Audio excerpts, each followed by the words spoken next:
Good morning, Mr. Mahbubani. Good morning. Good morning. How are you? I'm very well, and this session couldn't have been better timed. We are supposed to speak about India's century. We speak 12 hours after India-China announced not just de-escalation, but coming back to the 2020 pre-conflict status. And that, I think, is a stepping stone for the India-China relationship normalization. And I think that should be, I feel, rightfully the first question on which we start this conversation. Mr. Mahbubani, how do you read the changes that have taken place, the diplomatic resolution in terms of the India-China standoff? It took 4 years, but your thoughts on diplomatically resolving what was a big standoff between India and China? Well, first of all, let me congratulate NDTV. You picked a very special day for this meeting, and you chose you knew this was coming, that a big breakthrough was coming in India-China relations. It's actually quite amazing to have this breakthrough, because the depth of suspicion between India and China was very serious. And as you know, before that incident in 2020, Prime Minister Narendra Modi and President Xi Jinping used to meet regularly. But now they can't meet, they haven't met for 4 years. Hopefully now they can do so. But I want to emphasize also here that I want to emphasize to you also that this is part of a larger global change that is happening in the world. We are experiencing far greater change now than we have in centuries. And since you call it the NDTV World Summit, it's important to emphasize that we have never, the amount of global changes we are seeing is unprecedented, right? We are moving into what I call a new, let me quickly describe the new world, a new 3M world. First M, multi-civilizational. We are no longer dominated by the West. The West can no longer run the world. In fact, the West is losing itself. And then secondly, it's multipolar.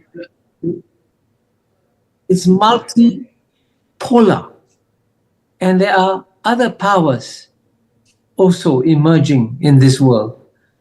And thirdly, it's multilateral. So it's a different world.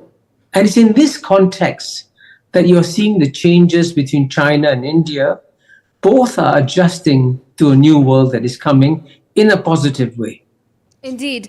And you mentioned multipolar, you mentioned multilateral. Again, these efforts towards normalization happen on the eve of a very significant multilateral framework, the BRICS framework. As someone who's studied China very closely for decades, as someone who understands this region very closely, I want to understand from you, sir, that does this pave the way for the next phase of India-China relationship? What would that be? And also India-China relationship in the context of the multilateral frameworks that you're mentioning, whether it's BRICS, whether it's several others. How do you see that in the context of what the two countries have managed to achieve just 12 hours back? Well, I think certainly the most important organization that both China and India belong to is BRICS. And you can see that that this is one club that is a sunrise club. Everybody wants to join BRICS. Lots of new members. The G7, by contrast, which used to run the world, is a sunset organization. Its power and influence is diminishing. Its share of the global GNP is diminishing. When this century began, the G7 economies were much bigger than the BRICS. Now they're smaller than. So clearly, this is the one thing that is bringing China and India together. But also at the same time, I must emphasize that China's and India's rise is part of a broader Asian rise. And very few people in India would mention ASEAN, Southeast Asia, where I come from. But in the year 2000, Japan's economy was 8 times bigger than ASEAN. Now it's 1.3 times bigger. And by 2030, ASEAN is going to be bigger than Japan, which was the second largest economy when this century opened. So there are structural shifts happening in the world that we have to be cognizant of. And by the way, both China and India want to work closely with ASEAN. Indeed. And it's a broader rise of Asia. That's exactly what I was coming to. That when you mentioned that some of the newer economies are now set to become much bigger than developed economies, change the world order, how do you see that new world order? Where do you see role of India? We're talking about India's century. How do you see India's role in that new world order? And of course, the entire region, how it's likely to be reshaped in the next couple of decades? Well, as you know, recently I published a column in the Financial Times saying it's time for the United Kingdom to give up its seat in the permanent seat in the UN Security Council to India. And I, by the way, and that's not a frivolous point. It's a very serious point. I was ambassador to the UN for over 10 years. I know the history and background of the UN extremely well. And when the founders of the UN created the concept of the veto, they wanted to give the veto to the great powers of the day, not the great powers of yesterday, right? That's why Germany and Japan didn't get the veto in 1945. So similarly, after so many years, clearly the time has come to change the composition of the great powers of the day. And there's no question that India is already one of the greatest powers of the day. Its economy is now number 5 in the world. By the end of this decade, it will be number 3. And UK, as you know, is slipping down and will probably drop from the top 10 economies in the world. The UK, as a country, is lost. It's elected as a Prime Minister, Boris Johnson, who's a joker, who was succeeded by Liz Truss, who was a joke. So clearly the UK has lost its capability of playing a role on the world stage, right? But do you see the United Nations? UK's place. Do you see the United Nations actually surviving these headwinds that the world is facing? Because the one thing that most experts agree on around the world is its redundancy and it's past its due date. Do you see that UN will survive these headwinds and it will reshape is a second factor, but do you see it surviving these headwinds? I'm glad you said most experts. I'm really glad you used that phrase, most experts, because in the world that is changing so much, I can tell you that most Western experts are lost. And frankly, as our world is shrinking, as we become a small, interdependent global village, where we suffer from many common global challenges like COVID, like climate change, like financial stresses, we're becoming a global village. Now you all know you can only survive in a village if you have a strong village council, and we need a strong global village council. So the need for the UN has never been greater. But why is the UN weak? The UN is weak not by accident, but by design. And the great powers, again the P5, have insisted that the Secretary General of the UN must be spineless. Now, if you pick Secretary Generals who are spineless, clearly the UN is going to be weak. But now, when the need for the UN is growing, we must persuade the great powers of the day.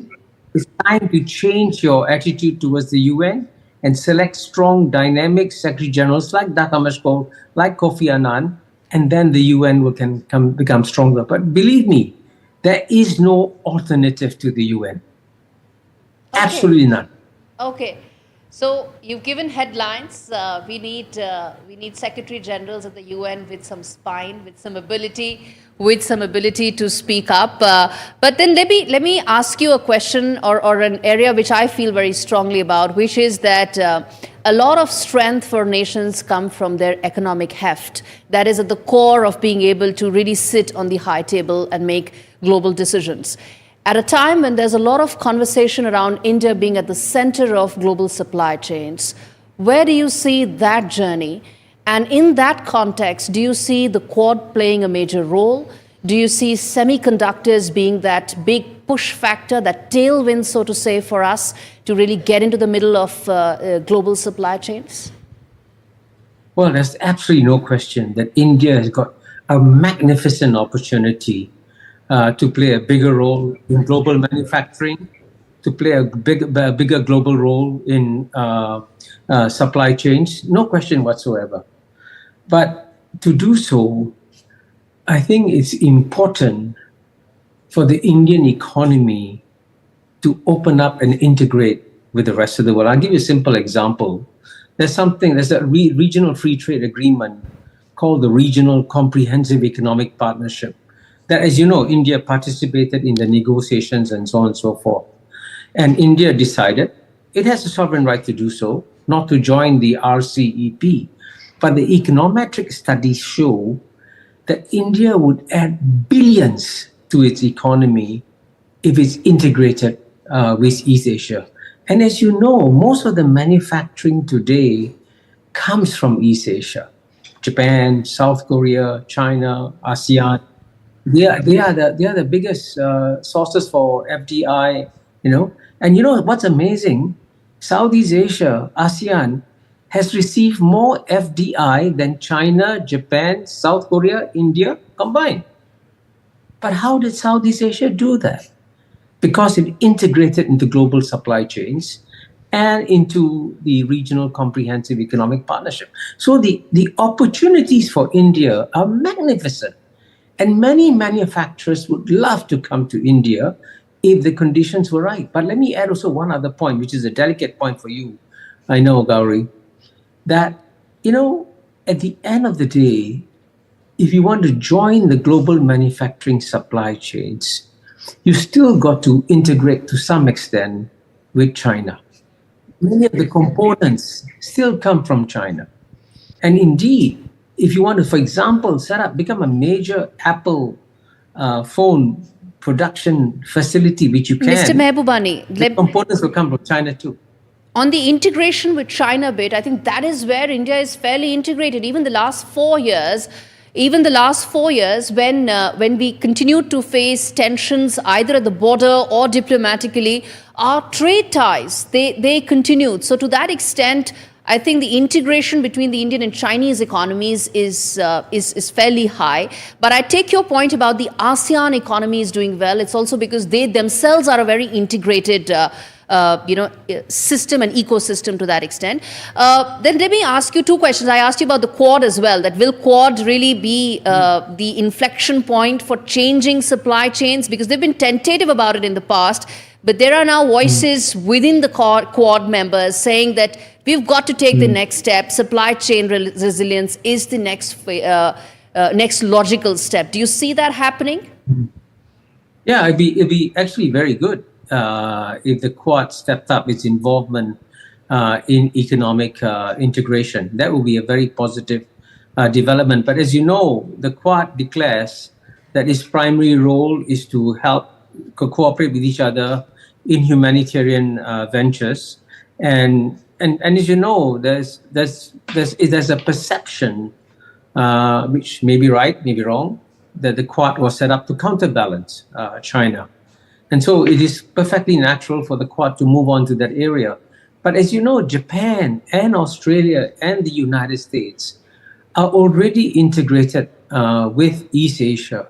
In fact, the total trade that United States, Japan, and Australia do with East Asia is much larger than the trade they do with India. But if India steps up its trade with the Quad, That's a positive development.